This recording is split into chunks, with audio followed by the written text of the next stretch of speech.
essayer de prendre des meilleures décisions financières quand la vie est chère. Francis Gosselin. C'est facile de succomber à la tentation. On a une opportunité d'agir différemment. Vous pouvez agir. Vous êtes libres, chers amis. Alors, Francis. Richard. Tu veux me parler de quoi exactement? Je veux te parler de l'Auto-Québec qui refuse de divulguer des informations confidentielles et privilégiées. OK, parce que l'Auto-Québec, ils ont des gros joueurs, des joueurs importants qui émisent des grosses sommes. Comme Richard Martineau qui arrive avec ses millions de dollars et sa mallette. Quoique ma blonde, elle aime ça jouer au blackjack. Ah oui, hein, au blackjack. Elle a des chances de gagner au blackjack. Elle est bonne. C'est un jeu où les probabilités sont pas nulles. Mais toi, tu m'avais déjà dit en ondes que les gens qui achètent des billets de l'auto sont des malades mentaux. J'ai pas dit que c'était des maladies mentales. Que c'était des malades mentaux. J'ai dit que c'était de la maladie mentale. Mais tu sais, il y a des gens bien normaux qui souffrent de différentes maladies mentales, comme de jouer à des jeux de hasard. Donc, ils donnent des cadeaux aux gros joueurs pour les fidéliser. Ouais. OK, puis là, on veut savoir c'est quel genre de cadeau que vous donnez, puis ils veulent pas le dire. Ils veulent pas le dire parce qu'ils disent que là, c'était comme un secret commercial, puis que s'ils donnent cette information-là, là, ça va donner des indicateurs à leurs concurrents. Puis leurs concurrents, c'est notamment 2 casinos là, qui sont opérés par des Autochtones et donc qui, eux, sont pas vraiment régis là, par les mêmes règles et lois. Tu peux fumer dans le casino. Tu peux fumer, tu peux offrir de l'alcool gratuitement, tu déclarer tes gains, oui puis non. Tu sais, c'est quand même... Tu payes pas de taxes au restaurant, tu payes pas de taxes au bar. Et c'est quand même spécial parce que, je veux dire, ce que le journal montre... J'imagine aussi, tu n'es peut-être pas obligé de montrer, de prouver que tu es majeur. Ça se peut, puis ultimement, tu fais des gains, puis tu sais, t'es-tu obligé même de déclarer à l'impôt, puis tu sais, tout ça, là, je veux dire, puis ça se peut-tu que l'argent que tu viens puis que tu joues, ça soit de l'argent qui a été acquis en vendant, je sais pas, de la drogue ou du service de prostitution, tu sais, personne regarde, je veux dire, franchement, ce ne sont pas les mêmes règles que chez nous. Mais pourquoi? Ils sont sur le territoire québécois. Ben non, mais c'est les peuples autochtones, ils ont l'autonomie d'opérer ça comme ils veulent, et donc, grosso modo, l'Auto-Québec fait valoir que pour attirer les gros joueurs, c'est-à-dire ceux qui ont des gros dollars à investir dans des jeux de hasard, ben, il faut offrir des cadeaux là, quelconques. Et là, une des questions, puis le journal a déjà rapporté de nombreuses reprises là-dessus, c'est que c'est qui ces gros joueurs-là? Moi, je suis toujours intrigué. Puis là, évidemment, ils veulent pas diffuser la liste. Puis ça, je peux comprendre que la liste, elle reste secrète. C'est leurs clients. Mais on peut quand même deviner, puis c'est quand même quelque chose qui, j'ai l'impression, est un peu su dans l'univers des jeux de hasard, que beaucoup de ces gens-là sont un peu sur la ligne, on va dire. Ben, c'est une excellente façon de blanchir de l'argent. C'est une excellente façon de faire de l'argent.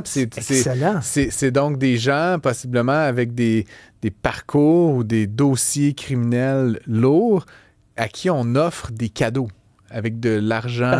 Parce que l'argent n'a pas d'odeur au casino. Ben, si t'arrives là avec beaucoup d'argent... Moi, je suis un peu mal à l'aise. Puis là, c'est comme de l'argent quand même ultimement public, là, puisque le profit qui est engendré par l'Auto-Québec se retrouve dans les coffres de l'État. Fait que je veux dire, c'est pas de l'argent public dans le sens, c'est pas un ministère qui paye, mais c'est de l'argent public dans le sens que chaque dollar que tu donnes à un mafioso, ben, tu le redonnes pas à l'État québécois. Donc, il me semble qu'on devrait avoir un certain droit de regard de combien on donne à qui, et l'Auto-Québec refuse de divulguer l'information.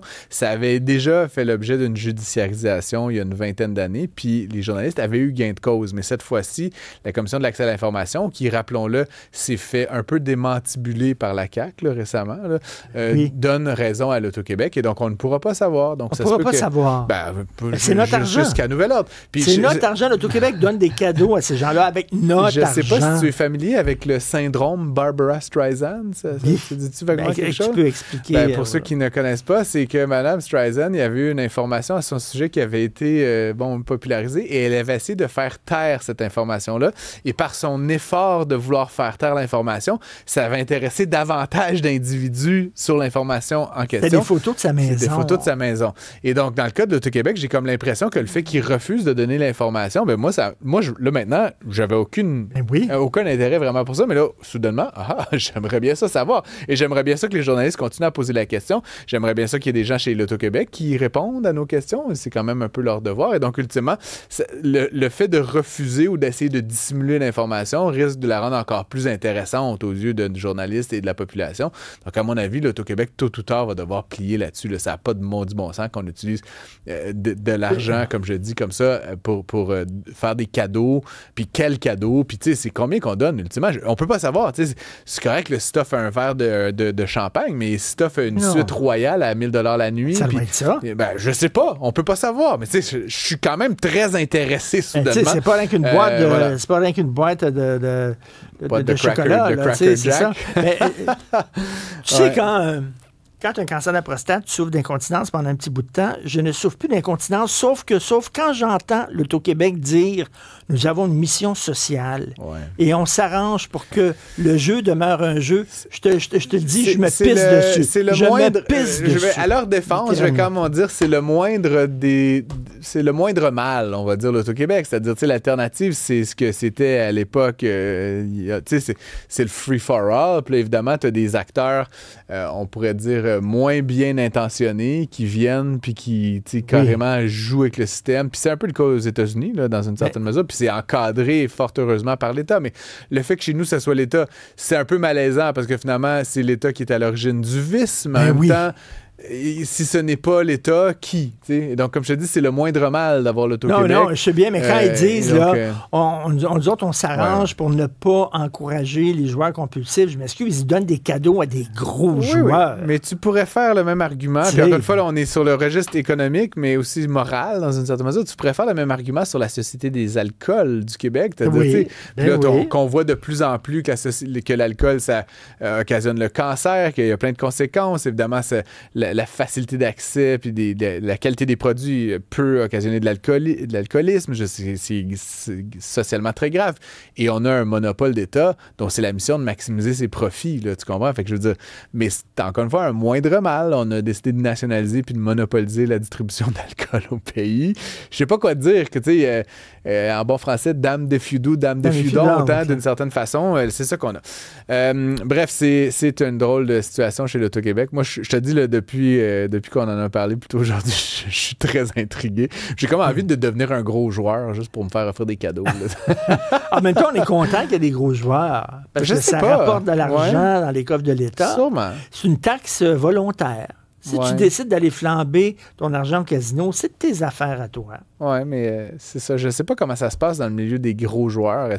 Angelil était un très, très gros joueur de cartes. Il perdait beaucoup d'argent? Il paraît que oui. Il paraît que oui.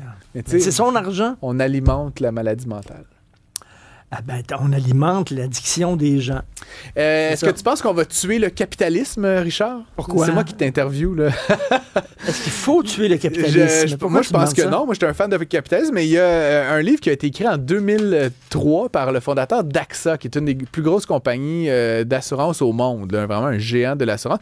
Et le livre s'intitulait « Ils vont tuer le capitalisme ». Et c'est très intéressant parce que ce qu'il disait, c'est que AXA, compagnie d'assurance, entre guillemets, noble, avec des employés, là, tout est beau. Il dit, c'est du capitalisme, c'est normal, tu portes ta business, tu fais du profit, tu embauches d'autres gens, là, tu distribues un peu tout ça. Il dit, le problème qu'on vit depuis, puis là, ça fait 2003, le problème, puis qu'on vit en 2025, c'est qu'il y a une totale déconnexion entre les marchés financiers puis l'économie réelle, l'économie capitalistique. Et on le voit ces jours-ci, là, regarde, les marchés boursiers, là, c'est comme... Est-ce qu'il y a un problème dans le monde? Est-ce que Trump est en train de foutre le bordel? Est-ce que la guerre en Russie? Est-ce que le système politique français est comme en train de s'effondrer de son propre poids? Et pourtant, le CAC 40 bat des records. Le S&P 500 bat des records. Tout bat des records. Toutes les bourses sont au plafond. Il y a de l'inflation aux États-Unis. Les gens crèvent de faim. Ça va très mal aux États-Unis et de pire en pire. Et pourtant, le marché boursier, lui, que nenni. Tout va bien. Et donc, ce qu'il dit, c'est qu'en fait, c'est cette espèce de spéculation, cette financiarisation de l'économie, ce n'est pas du capitalisme. Et donc, c'est intéressant de voir un peu cette Parce que ça crée rien. Ça crée rien, non? Ça crée, comme je dis souvent, les services financiers ont un rôle de redistribution. Donc, à la limite, ils peuvent, créer une certaine valeur, mais le problème qu'on voit, c'est qu'en fait, les marchés financiers puis les services financiers croissent beaucoup plus rapidement que l'économie. Ce qui fait qu'à un moment donné, je vois mal où est-ce qu'on va s'atterrir. Tu sais, si tu pousses à l'absurde, l'exercice jusqu'à son bout, un jour, toute l'économie, ça va être des banques. Puis comme, il ne restera plus rien pour plus personne. L'économie peut s'effondrer, mais les bourses, ça va bien. Oui, mais fait, tu comprends que ça n'a pas de maudit bon sens. À un moment donné, il faut que des gens qui nous nourrissent, des gens qui nous déplacent, des gens qui nous fabriquent des maisons. Ça ne se pourrait pas un système dans lequel toute l'économie serait des banques. Mais pourtant, quand les banques grandissent toujours plus vite que l'économie réelle, à un moment donné, c'est qu'elles s'accaparent pour prendre de l'argent d'un bord puis donner de l'argent de l'autre bord, de plus en plus de cette valeur-là. Est-ce que c'est une forme de casino? Non, je pense pas qu'on peut faire cette analogie-là, mais c'est une forme de manipulation. Puis c'est là où M. Bébéard, qui avait écrit le livre en 2003, était drôlement, pour un gars d'assurance, assez hostile à cette financiarisation de l'économie. Est-ce que tu boursicotes? Très peu.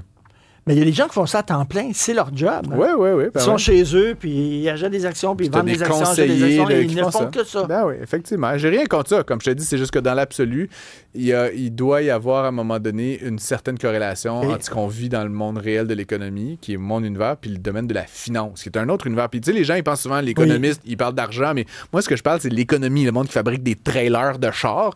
Puis là, après ça, tu as comme la finance. C'est ça. Puis la finance qui passe de l'argent entre tous ces acteurs-là. Puis ce sont deux choses bien distinctes. Puis ce que dit BBA, c'est qu'en fait, si c'est juste de la finance, ben on va comme tuer l'économie, on va tuer le capitalisme. C'est un capitaliste old school. Ouais, old school, c'est ça. Regarde ma petite veste, ma cravate, là, je suis old school, moi. C'est ça mon affaire. À demain, Francis. Salut.